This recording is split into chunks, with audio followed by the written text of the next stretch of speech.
내가 어떤 사람이냐 하는 것이 정말 중요하죠. 예수님은 당신 자신을 양의 문이라고 소개했습니다. 양의 문이라는 말은 구원의 문이라는 말이죠. 누구든지 나로 말미암아 들어가면 구원을 얻고 들어가며 나오며 꼴을 얻으리라. 도둑이 온 것은 도둑질하고 죽이고 멸망시키기 위해서 왔지만 인자가 온 것은 양으로 생명을 얻게 하고 더 풍성히 얻게 하려 하심이라. 우리가 예수를 만나면 생명을 얻게 되고 풍성한 삶을 살게 될 줄 믿습니다. 내가 풍성한 삶을 살고 있는지 살고 있지 않는지 분별해 볼 수 있는 방법이 하나 있습니다. 풍성한 삶을 살고 있는 사람은 환경과 상관없이 있고 없고 소유 유무에 관계없이 만족함을 누립니다.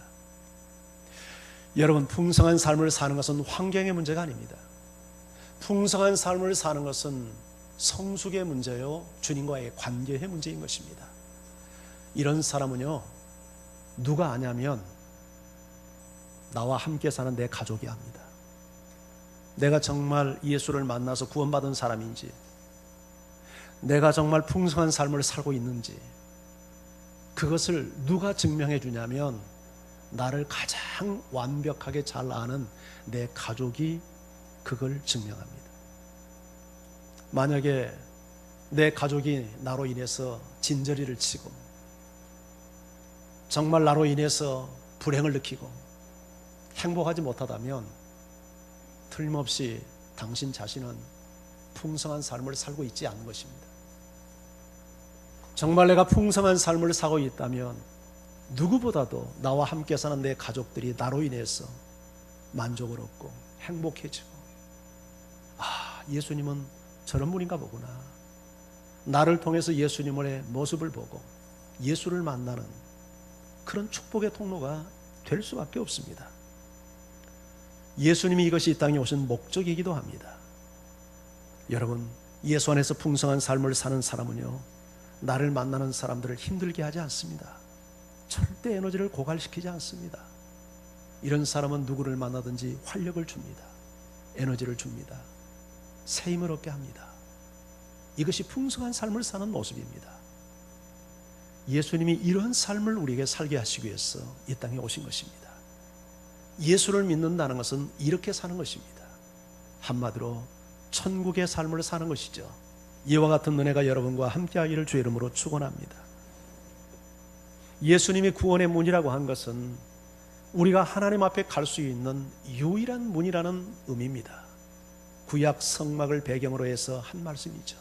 하나밖에 없는 문, only the way, 오직 하나님께 갈 수 있는 유일한 문. 그래서 우리가 예수를 믿어야 하는 것입니다. 그래서 내 가족도 예수를 믿어야 되는 것입니다. 우리 주변 사람들이 예수를 그래서 믿어야 하는 것입니다. 예수 믿지 않으면 구원 없습니다. 천국 없습니다. 영생의 삶을 살지 못합니다. 그리고 이 땅에서도 풍성한 삶을 살지 못합니다. 돈이 많은 게 풍성한 삶입니까? 좋은 대학 가고 좋은 회사 취직하면 그게 풍성한 삶입니까? 그렇지 않습니다. 환경과 상관없습니다. 풍성한 삶은 주님과의 우리가 교제의 삶입니다. 그것은 성숙의 삶입니다. 영적, 질적 삶을 살아가는 삶의 모습입니다. 이런 은혜가 여러분과 함께하기를 주의 이름으로 축원합니다. 계속해서 오늘 본문에서 주님은 당신 자신을 선한 목자라고 소개합니다. 자, 우리 11절 말씀을 같이 한번 읽어볼까요? 시작. 나는 선한 목자라. 선한 목자는 양을 위하여 목숨을 버리거니와. I am the good shepherd. 나는 선한 목자다. 선한 목자는 양을 위하여 자기의 목숨을 내어놓는다. 왜 그럴까요? 목자는 양을 사랑하기 때문입니다. 이 목자의 세 가지 특성 중에 첫 번째 특성이 선한 목자는 양을 사랑합니다. 사랑하기 때문에 양을 위해서 목숨을 내놓는 것이죠. 성경에 보면 다윗이 그런 목자였습니다. 아버지 양을 칠 때 사자가 와서, 곰이 와서 새끼 양을 움켜가면 사자를 뒤쫓아가 사자와 싸워서 그 입에서 양을 구해내고, 곰이 와서 양을 훔치면 그 발톱에서 새끼 양을 구해냈습니다. 여러분, 우리가 보통 보는 사자나 이 곰은 그림책에서나 텔레비전에서나 아니면 기껏 봐야 동물에서 보는 사자와 곰이니까 별로 위기감을 느끼지 못하지만, 야생곰, 야생사자를 우리가 들판에서 만나면 오금이 저릴 겁니다. 어린 소년이 여러분 양을 지키기 위해서 사자와 맞짱을 뜨고 곰과 싸운다는 것은 굉장히 위험스러운 일입니다. 이건 목숨을 걸지 않으면 할 수 없는 일입니다. 그런데 다윗이 그렇게 했습니다. 이런 다윗은 자기 양을 위해서 목숨을 내어주는 선한 목자 되신 예수 그리스도에 대한 명확한 예표요 모형이었던 겁니다. 이 다윗처럼 우리 예수님도 자기 양을 위해서 목숨을 내어놓는다라고 말씀을 합니다. 여러분, 이런 선한 목자가 내 인생의 목자가 되어주신다니 얼마나 감사한 일입니까? 이렇게 선한 목자, 이렇게 능력 있는 그 목자가 내 인생의 삶을 지키고 보호하고 여러분 이끌어 주신다니 얼마나 감사한 일이에요. 양은요, 목자의 도움을 받지 않고는 살아갈 수 없습니다. 저 기러기는, 하늘나는 기러기는 GPS가 없어도 자기 먹이를 찾아서 겨울이면 무려 4,000km를 날아가 정확하게 먹이가 있는 것을 찾아내고 그곳에서 겨울을 나고 다시 봄이 되면 고향으로 돌아옵니다. 그런데 이 양은 그럴 능력이 없습니다. 스스로 초원지를 찾아 나서지도 못하고 스스로 물을 찾아 나서지도 못하고 더욱이 맹수의 공격을 스스로 방어해내지도 못합니다. 그러니까 이 양은 천상 목자가 없이는 살아갈 수 없는 그런 짐승입니다. 그런데 우리 예수님은 예수님과 우리의 관계를 양과 목자의 관계로 비유했습니다. 무슨 말입니까? 우리가 온전한 삶, 생명을 얻고 풍성한 삶을 살려면 선한 목자 되신 우리 주님의 도움이 없이는 온전한 삶을 살아갈 수 없다는 것을 우리에게 말씀하고 있는 것이죠. 여러분, 생명을 얻기 원합니까? 풍성한 삶 살기 원합니까? 그러면 선한 목자 되신 예수 그리스도를 따라가는 여러분들을 주의 이름으로 축원합니다. 축원합니다. 그 목자는 우리의 삶을 푸른 초장으로 쉴만한 물가로 인도하시며 내 영혼을 소생시키시고 사망의 음침한 골짜기를 지나도 해를 받지 않도록 우리의 삶을 지키시고 보호하실 것입니다. 사실 우리가 사는 세상은 영적으로나 환경적으로 너무 험하고 너무 무서운 세상입니다. 어렸을 때 제가 시골에 살면서 이런 말을 종종 친구들하고 했습니다. 얘들아, 서울 가면 말이야 대낮에도 코를 베간대. 서울이 두려웠습니다. 대낮에도 코 베가는 세상. 그런데 이것이 요새 도해지 삶이지 않습니까? 2주 전인가요? 충남 아산 한 대형 마트에서 대낮에, 그것도 오후 2시에 시장을 보기 위해 왔던 35살의 주모 여인이 주차장에서 납치를 당했습니다. 차량과 함께 한 괴한에게. 그런데 그 자매가 며칠 후 자신의 뒷트렁크에 시신으로 발견이 됐어요. 참 얼마나 무서운 세상입니까? 얼마나 두려운 세상입니까? 여러분, 내 힘으로 도저히 살아가기에는 너무나도 버거운 세상이에요.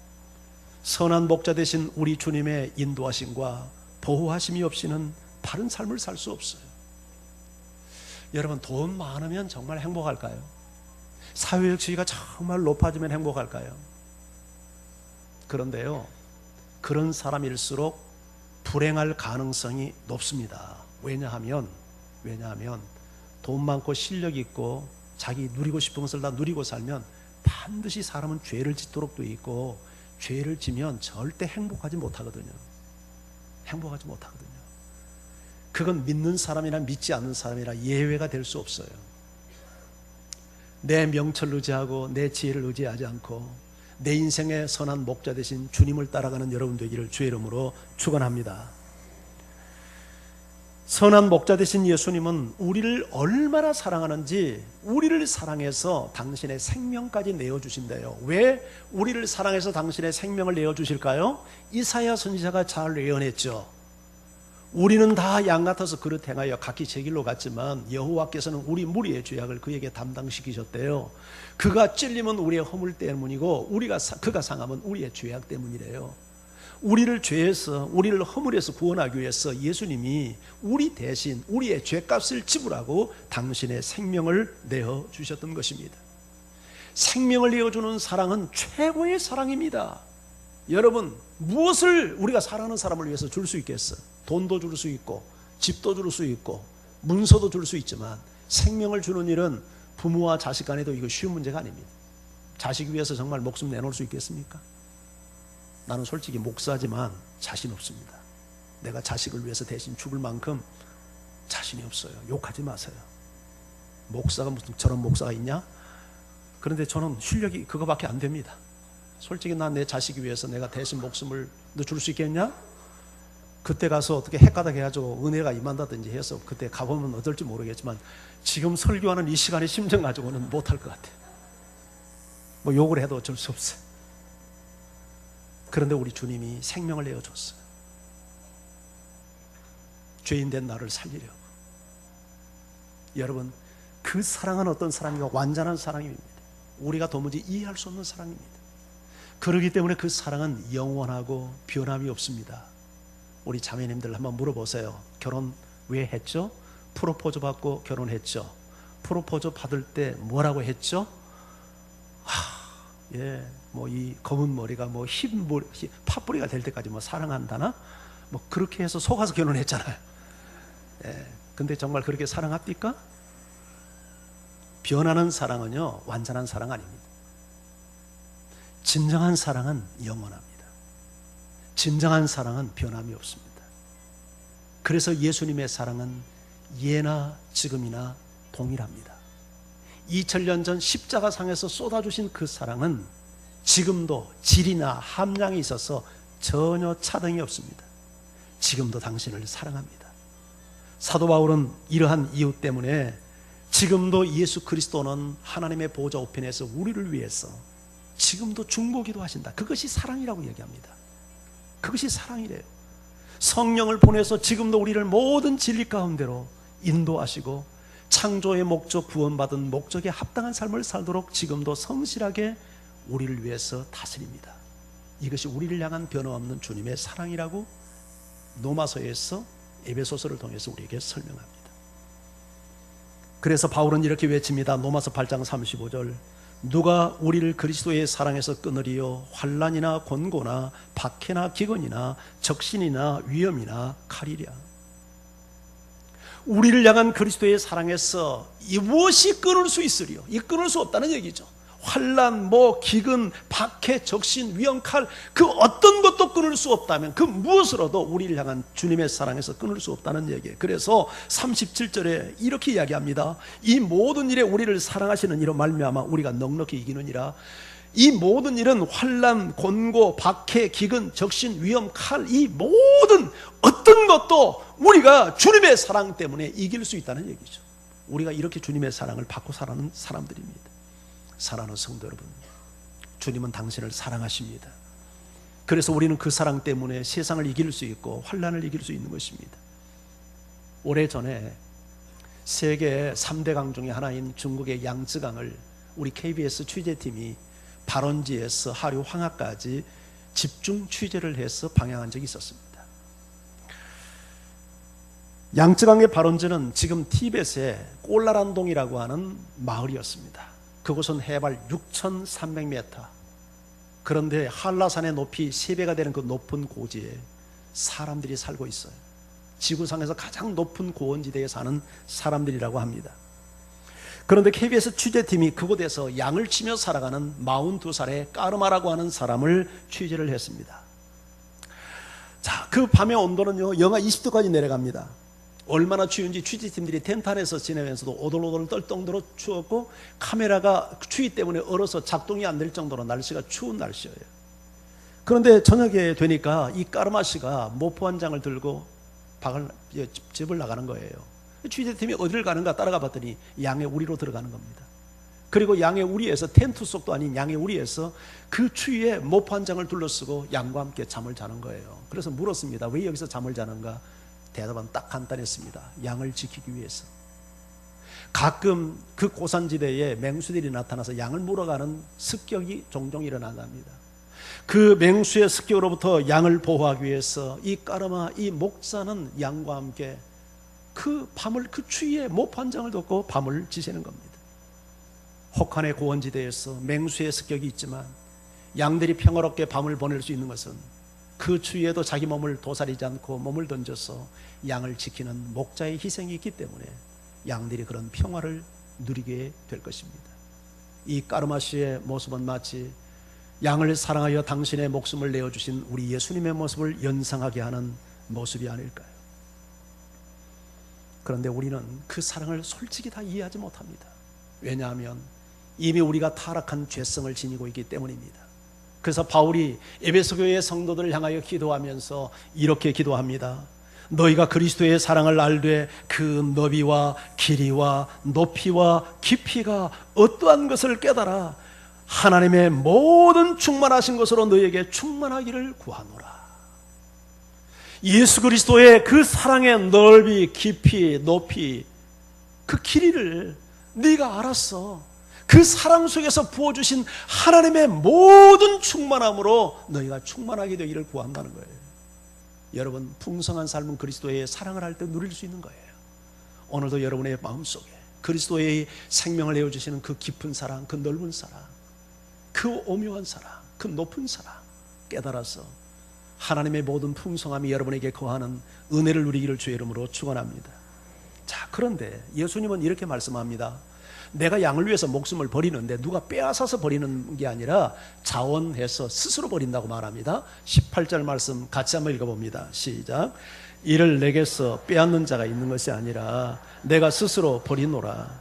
나는 버릴 권세도 있고 다시 얻을 권세도 있으니 이 계명은 내 아버지께서 받았노라 하시니라. 누가 내 생명을 빼앗아서 빼앗긴 생명이 아니랍니다. 어떤 권력자에 의해서, 어떤 힘 있는 자의 강압에 의해서 어거지로 빼앗긴 생명이 아니라 스스로 자기 생명을 내어놓았다는 겁니다. 나는 내어놓을 권세도 있고 다시 취할 권세도 있는데 자원하여서 내어놓았다는 게, 이게 사랑의 힘입니다. 사랑의 힘. 사랑하면 자원하여 어떤 일도 행할 수 있어요. 사랑하면 심지어 자원하여 목숨도 내놓을 수 있다면, 내가 사랑한다면 자원하여 봉사하지 못하겠습니까? 내가 사랑한다면 자원하여 헌신하지 못하겠습니까? 내가 사랑한다면 자원하여 헌금하지 못하겠습니까? 내가 사랑한다면 자원하여 어떤 희생도 여러분 감당할 수 있지 않겠습니까? 이것이 사랑의 힘이에요. 일제강점기 때 수많은 독립투사들이 독립운동을 하기 위해서 투쟁을 하다가 옥고를 치르고 심지어는 목숨을 잃었습니다.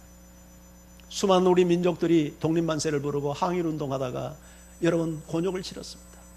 심지어 해외에서, 저 연해주에서, 저 만주벌판에서, 저 상해에서 여러분 독립운동 본부를 만들고 거기서 지원을 하고 후원을 하고 일본 요인들을 암살하고 이런 운동들을 벌이면서 우리가 항일운동을 했습니다. 왜 그렇게 합니까? 그것을 얻기 위해서 그들에게 주어진 보상이 뭐였습니까? 아무것도 없습니다. 누가 그들을 알아주기를 합니까? 돈을 줍니까? 뭐 상을 줍니까? 요직에 앉히기를 합니까? 그런데 왜 합니까? 그들은 나라를 사랑하는 애국심 때문에 그렇게 했습니다. 이리떼들에 의해서 주권을 빼앗기고 우리의 모든 권리를 빼앗기고 자유를 빼앗기고 소유를 빼앗기니까 우리가 우리 나라를 서로 지켜서 우리가 우리 나라 안에서 서로 사랑하고 서로 우리가 우리의 것을 누리며 우리가 평화롭게 살기 위해서 그 투쟁을 했던 것입니다. 애국심 때문입니다. 나라를 사랑하니까 누가 그렇게 총 들고 나서라고 말하지 않아도 자원하여 총을 들었고 포탄을 들고 적을 향해서 총을 쏘고 항일 투쟁을 하고 자원할 때 일어날 수 있는 일입니다. 우리가 하나님을 사랑하고 교회를 사랑하고 우리가 이웃을 사랑한다면 무엇이든지 자원하는 마음으로 감당할 수 있어요. 우리 주님이 이런 마음으로 우리를 사랑해서 당신의 생명을 내어주셨어요. 그러면서 이렇게 말씀합니다. 17절 말씀 같이 읽습니다. 시작. 내가 내 목숨을 버리는 것은 그것을 내가 다시 얻기 위함이니 이로 말미암아 아버지께서 나를 사랑하시느니. 예수님이 목숨을 버리는 이유가 무엇 때문이라고 말합니까? 다시 얻기 위함이라. 예수님의 생명이 가치가 없어서 쓰레기처럼 버린다는 말이 아닙니다. 이 세상 모든 사람은 최고의 가치가 생명입니다. 예수님에게도 마찬가지입니다. 그런데 그 생명을 버리는 것은 다시 얻기 위함이래요. 이로 말미암아 아버지께서 나를 사랑하신대요.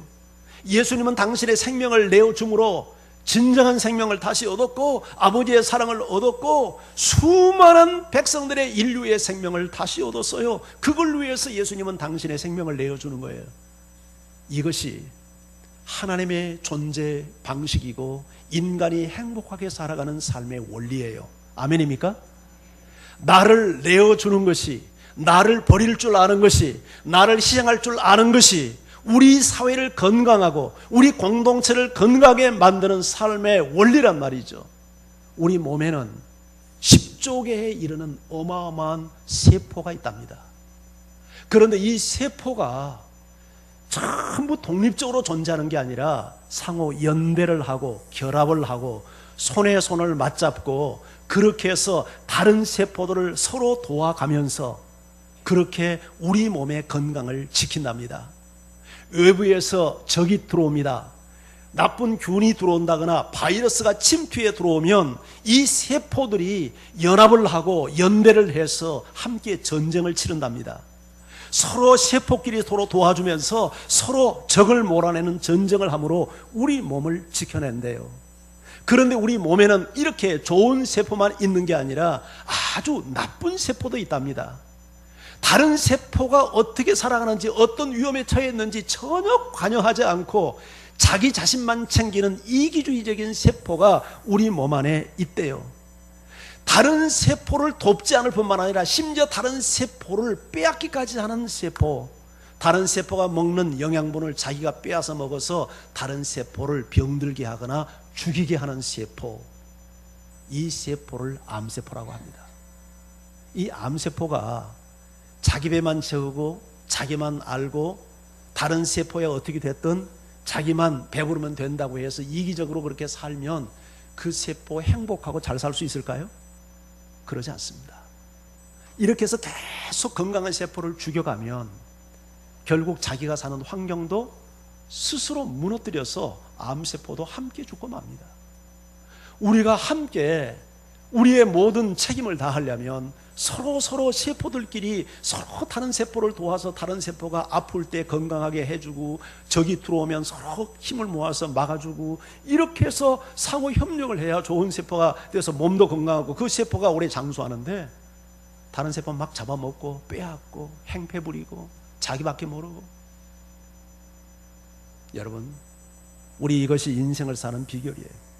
우리가 사회생활도요, 나밖에 모르고 다른 사람이 어찌 되었든 다른 사람이 무슨 피해를 당하든 나만 좋으면 좋다는 식으로 인생을 살면 우리 사회는 망가지고 말 겁니다. 망가지고 말 거예요. 충남 그 아산 대형 마트에서 그 여인을 납치해서 살해를 했던 범인이 범행 8일 만에 경찰에 잡혔습니다. 지난주에 잡혔죠. 그런데 이 사람 잡고 보니까 전과가 22범이에요. 그리고 나라에서 기초생활 수급자예요. 66만 원씩 국가가 아무것도 하지 않는 이 사람 돈 줘서 먹여 살리니까 고작 하는 일이 호주머니에서 명단이 나오는데 이게 무슨 명단인가 하니까 다 죽일 놈들이래요. 거기 의사도 들어있고 간호사도 들어있고 판사도 들어있고 자기가 근무했던 회사 사장 이름도 들어있고.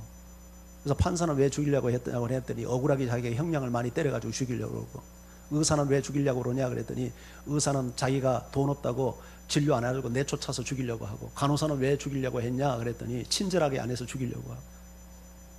이 사람은 다 자기 주변 사람들이 죽일 사람밖에 없는 거예요.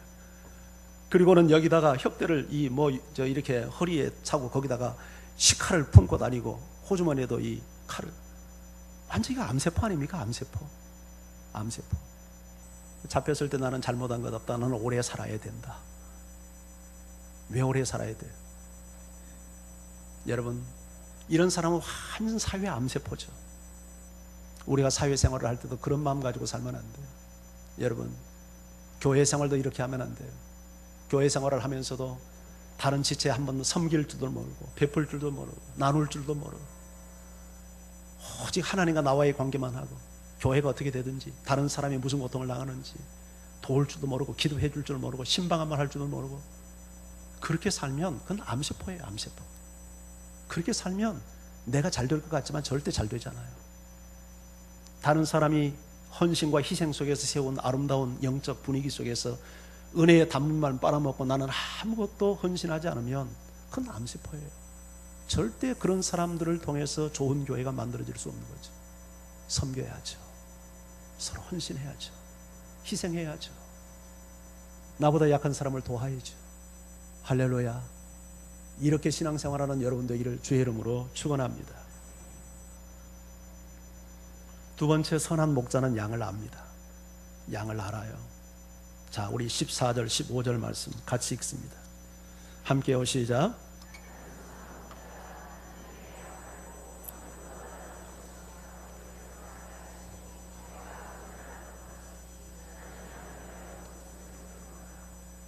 나는 선한 목자이기 때문에 내 양을 알고 양도 목자를 안다고 말합니다. 어떻게 아냐면 아버지가 나를 아는 것 같이 나도 내 양을 안대요. 아버지가 나를 아는 알면 완전한 알미입니다. 피상적으로 아는 알미 아니라 마치 MRI를 해서 우리의 속 내부를 완전 그 속 내부까지 들여다보는 것처럼 우리의 모든 내면 세계를 다 아는 거예요. 근데 이 안다는 말이 양이 몇 마리인지, 양의 나이가 몇 살인지, 저 양은 새끼를 몇 마리 낳는지 그걸 안다는 말입니까? 그런 말이 아닙니다. 여기서 안다는 말은 양의 상태를 아는 거죠.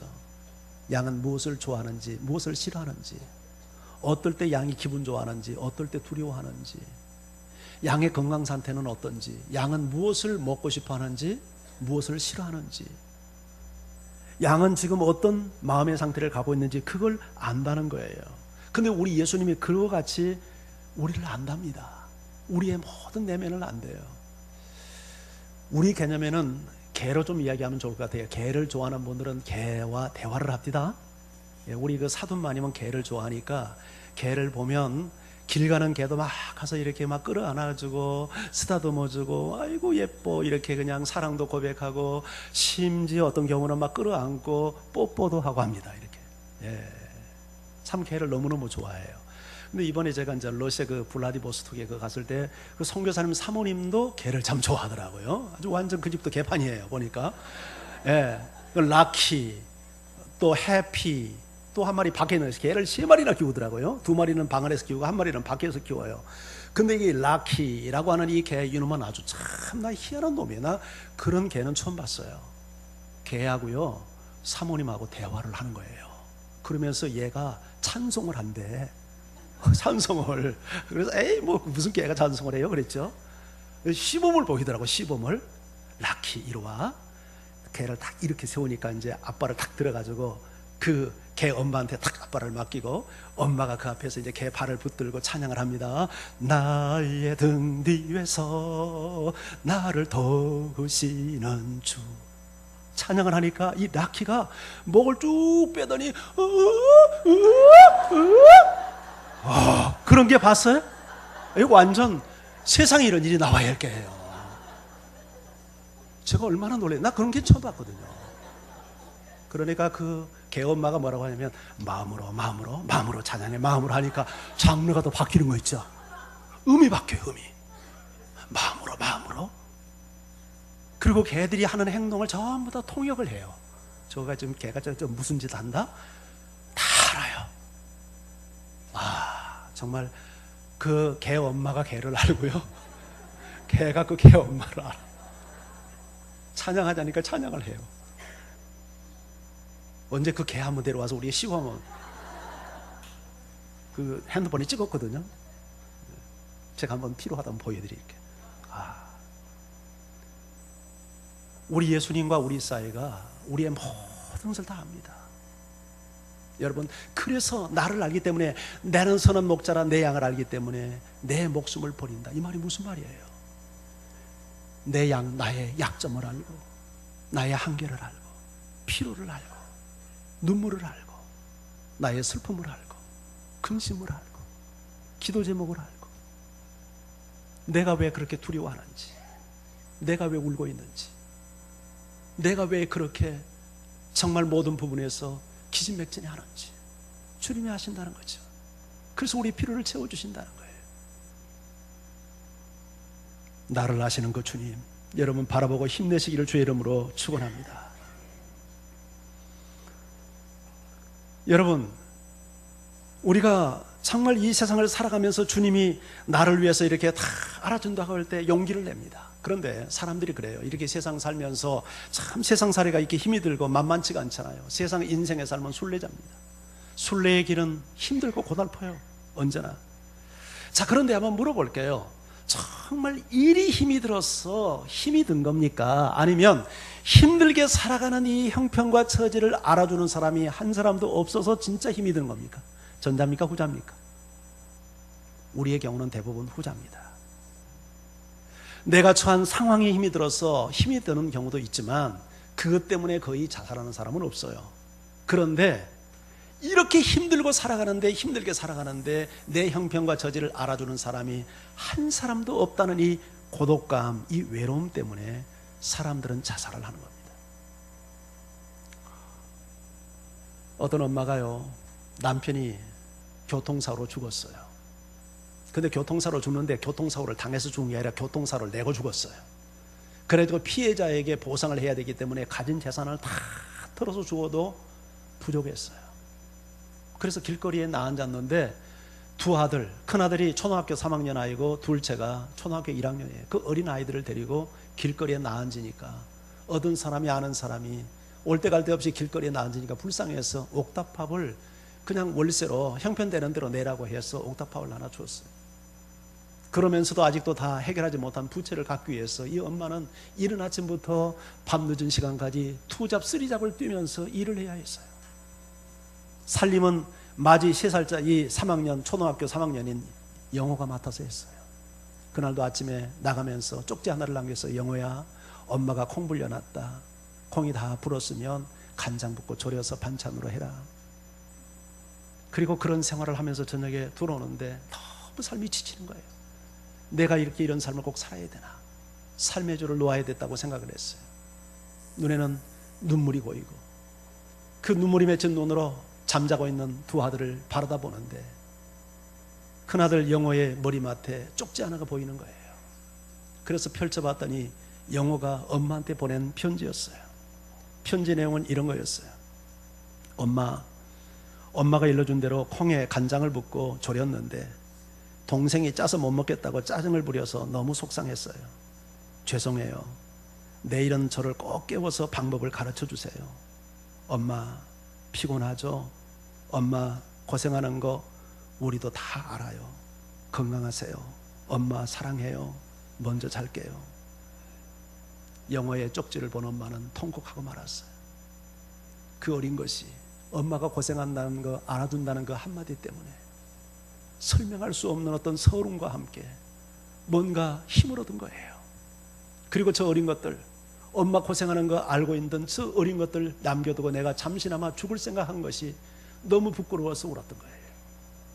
사랑하는 성도 여러분, 인생을 살면서 지치고 힘들 때 이렇게 철없는 어린아이가 엄마 고생한다는 거 알아준다는 한마디에도 감격하고 셈을 얻고 살아갈 용기를 얻는다면 만왕의 왕 되시고 내 인생의 목자 되시며 나를 위해서 목숨을 내어주신 우리 주님께서 내가 너를 잘 안다. 아버지가 나를 아는 것처럼 내가 너를 알아. 너의 필요가 뭔지, 너의 한계가 뭔지, 너의 약점이 뭔지, 너의 고통이 뭔지, 너의 신음이 뭔지, 너의 기도 제목이 뭔지, 네가 왜 그렇게 힘들어하고 있는지, 네가 왜 이렇게 울고 있는지 내가 안다. 여러분, 나를 아시는 주님 바라보고 힘을 내는 여러분 되시기를 주의 이름으로 축원합니다. 우리 그 찬양 한번 해볼까요? 나를 지으신 주님. 우리 그 찬양 한번 같이.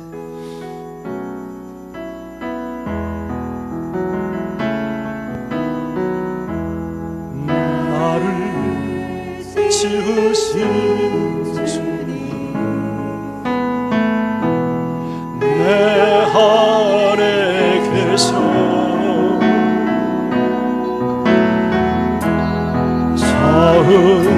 처음부터 내 삶은 그의 손에 있었죠. 내 이름 아시죠? 내 이름 아시죠?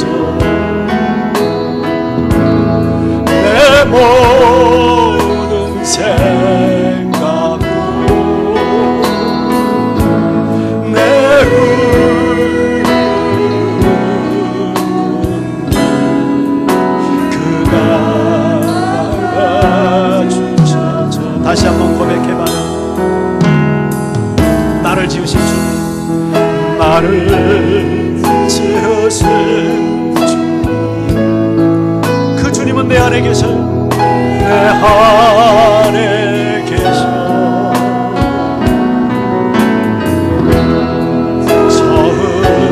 처음부터 내 삶 그분의 손 안에 있었죠. 내 손에 있었죠.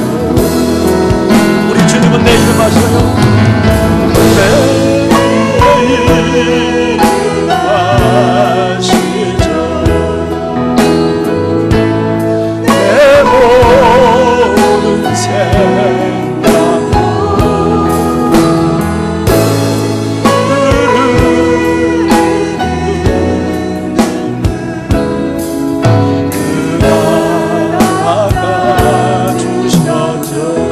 그는 내 아버지, 그는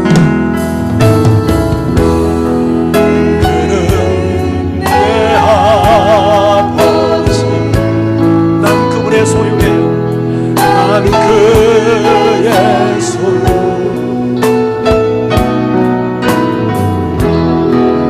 내가 어딜 가든지 날 떠나지 않죠. 떠나지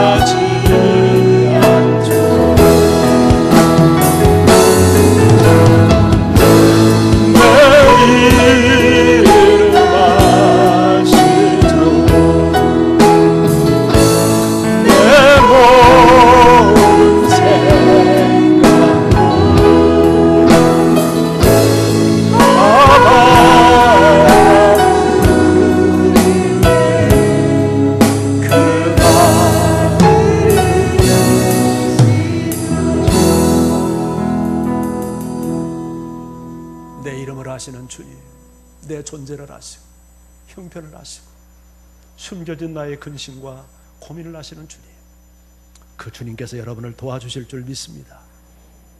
마지막으로 세 번째, 선한 목자는 양을 인도합니다.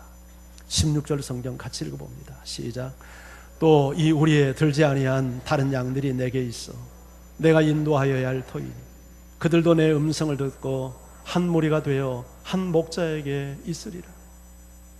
목자의 사명 중에 하나는 양을 인도하는 겁니다. 어디로요? 푸른 초장으로요. 어디로요? 쉴만한 물가로요. 어디로요? 안전한 곳으로요. 내가 풍성한 삶을 살 수 있는, 최고의 삶을 살 수 있는 환경으로요. 여러분의 명철, 여러분의 지혜에 의지하고 살지 마세요. 세상적인 상식과 이성과 지혜를 가지고 살지 마세요. 말씀 따라 살아보세요. 예수님의 인도를 받고 살아보세요. 최고의 인생이 될 줄 믿습니다. 최상의 삶을 살 줄 믿습니다. 왜 우리가 실패합니까? 인간의 지혜를 의지하기 때문이죠. 왜 우리가 함정에 빠집니까? 말씀대로 살지 않기 때문에, 선한 목자신 주님의 인도를 받지 않기 때문이죠. 오늘날 세계의 문제는 지도자의 문제입니다. 그래서 모든 나라마다 최고의 관심사는 어떤 지도자를 뽑느냐에 있지 않습니까? 한 아이의 죽음이 유럽을 움직였죠. 에일란 쿠르디. 저 아이가 시리아 난민 3살짜리 꼬마아이입니다. 온 가족이 시리아를 떠나오다가 바다에서 엄마와 형과 저 아이가 죽었어요. 그리고 저 아이가 파도에 휩쓸려서 터키 해변에 저렇게 발견이 된 겁니다. 저 사진을 보고 수많은 유럽의 지성들이 가슴을 쳤습니다. 우리가 너무 무관심했구나. 그렇게 해서 독일을 비롯해서 난민을 수용하겠다고 문호를 열지 않았어요. 그러다 보니까 중동과 아프리카 지역에서 수많은 난민들이 지금 유럽에 몰려들어서 사실상 난민을 받겠다고 하지만 유럽이 지금 골치를 앓고 있습니다. 가장 많은 난민이 발생한 나라가 시리아죠. 시리아. 왜 시리아에 이처럼 많은 난민이 발생합니까? 시리아는 5년 전부터 치열한 내전이 계속되며 달마다 국토가 파괴되고 건물이 파괴되고 사람이 죽어나갑니다. 5년 동안 내전이 계속되고 있습니다. 인구 2,300만 가운데 1,160만 명이 자기 집을 떠나서 떠돌이 생활을 하며 지금 피난 생활을 하고 있다고 합니다. 여러분, 이곳에서 가장 살만한 곳은 그래도 수도 다마스커스, 우리 성경에서는 다메섹이라고 하는 그곳인데, 이곳은 정부군도 통제하고 있고 반군도 통제를 하고 있어서 수도로 들어갈 수가 없는 겁니다. 수도 근교에 라마라고 하는 도시가 있어요. 근데 이 라마라고 하는 도시 인구가 50만 명이 사니까 제법 큰 도시 아니에요. 그런데 계속되는 폭격과 전쟁으로 5가구 중에 4가구가 집을 떠났습니다. 집을 버리고 떠났어요. 완전 유령 도시죠. 관공서도 시장도 병원도 없어요. 다쳐도 가서 치료할 방법이 없으니까 사람이 살 수 없는 거죠. 그런데 그 정도는 양반이랍니다. 그 정도는 양반이래요. 반군과 IS 이슬람 이 나라 그 국가 세운다는 그 IS가 점령하고 있는 인근 지역의 사람들은 정부군의 첩자 노릇한다고 걸핏하면 불려가서 처형당하기 때문에 살 수가 없답니다. 조국을 떠날 수밖에 없는 거예요. 그렇다고 저희들이 이웃나라 터키나 요르단이나 레바논에 가면 어떻게 현지인들이 냉대가 심한지 도저히 살 수가 없답니다. 그래서 갈 곳은 유럽밖에 없는 거예요. 그래서 그렇게 길을 쓰고 유럽으로 가려고 하는데 난민을 수용하는 독일이나 영국이나 이런 나라 가는 것은 너무나도 멀고도 험한 길이에요. 그 길을 통과하는 헝가리나 마케도니아 이런 나라들이 수많은 도시에서 국경을 봉쇄하고 탱크를 동원해서 길을 못 가게 막으니까 이게 물 묻듯이 유입이 되면 국가 경제에 큰 파탄이 올 위험이 생기니까 어쩔 수 없이 그런 일이 지금 벌어지고 있는 거예요, 여러분. 그런 일이. 그런데 이런 일이 왜 일어납니까? 우리 한국의 한 기자가 2살 배기 어린 아이를 안고 난민길에 오른 30대 중반의 한 중년 남자를 만나서 물었어요. 당신은 왜 떠나려고 하는가? 그랬더니 나는 고향을 좋아하지만 다시는 조국에 돌아오고 싶지 않다. 그래서 물었어요. 당신에게 고향과 조국은 어떻게 다른가? 내 조국은, 내 고향은 정말 사랑스럽고 살고 싶은 곳이지만 내 조국은 이미 조국이 아니다. 40년 동안 독재자의 이 탐욕에 의해서 우리나라는 더 이상 사람이 살 수 있는 환경을 잃어버렸다. 맞습니다. 시리아가 지금 저 지경이 된 것은 한 사람 지도자 때문입니다. 사실상 아사드 정권 40년 동안 아버지와 아들로 정권이 이어오면서 그렇게 독재와 탐욕으로 나라가 부패하니까 반군이 왜 일어납니까? 반군이 이 정부 가지고 안 되겠다고 해서 반군이 일어나는 거 아니에요.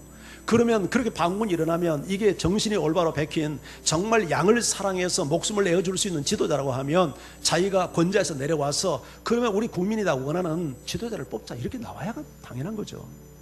그런데 그렇게 안 하고 자리를 지키고 있습니다. 서방 세계도 지금 이 아사드 정권을 건드리지 못하는 이유가 있습니다. 중동에서 전부 다 중동이 이게 이슬람 국가인데 유일하게 기독교 인구가 가장 많은 나라가 시리아예요. 아사드가 그리스도인입니다. 이게 얼마나 아이러니입니까? 아이러니. 그러니까 미국이 그나마 손을 못 대는 거예요.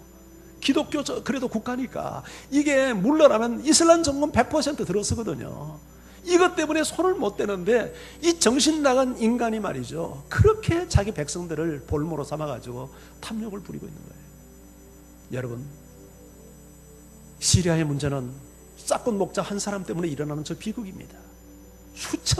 수천의 그 백성들이 저고통을 당하고 바다에서 죽고 국경에서 죽고 쥐도새도 모르게 죽고. 그러나 우리 주님은 양을 위해서 목숨을 버리는 선한 목자입니다. 여러분, 선한 지도자의 도움이 없이 살아갈 수 있습니까? 인간 지도자들은 다 부패하고 한계가 있습니다. 그러나 내 삶을 생명과 풍성한 삶으로 인도하신 예수 그리스도를 내 인생의 목자로, 내 인생의 주인으로 모시고 그분의 인도를 따르십시오. 그리할 때 반드시 당신의 삶은 후회함이 없는 생명과 풍성한 삶을 살게 될 줄 믿습니다. 우리 찬양하면서 주 앞에 나가죠.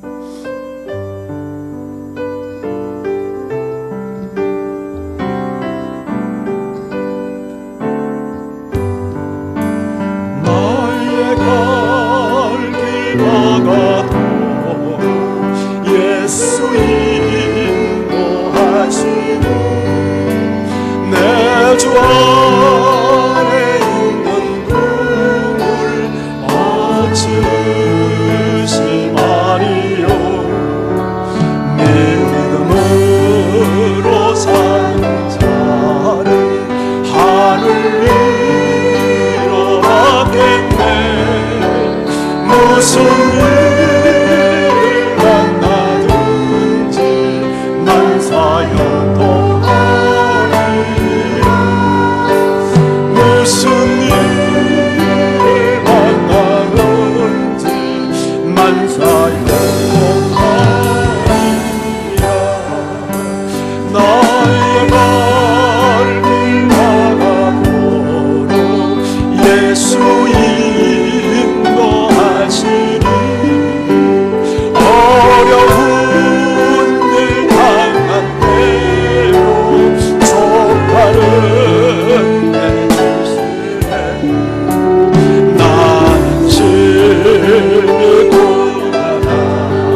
예수님 없이 살 수 없어요. 예수님은 나를 사랑하셔서 생명을 내어줬어요. 그 예수님의 사랑을 신뢰하세요. 그 사랑은 변함이 없어요. 주님은 당신을 사랑하십니다. 그래서 당신을 너무나도 잘 아십니다. 당신의 눈물을 아시고 피로가 뭔지를 아셔요. 우리를 도울 수 있어요. 우리를 그래서 인도해요. 그분의 인도를 따를 때 우리가 온전한 삶을 살 수 있어요. 사랑하는 아버지, 내가 선한 목자 되신 우리 주님의 인도를 따라 살게 해주세요. 내가 주님 안에서 풍성한 삶을 살게 해주세요. 교회만 다니는 사람 되지 않게 하시고 예수님을 내 인생의 목자로 모시고 살게 해주세요. 다 같이 우리 기도하며 주 앞에 나갑니다.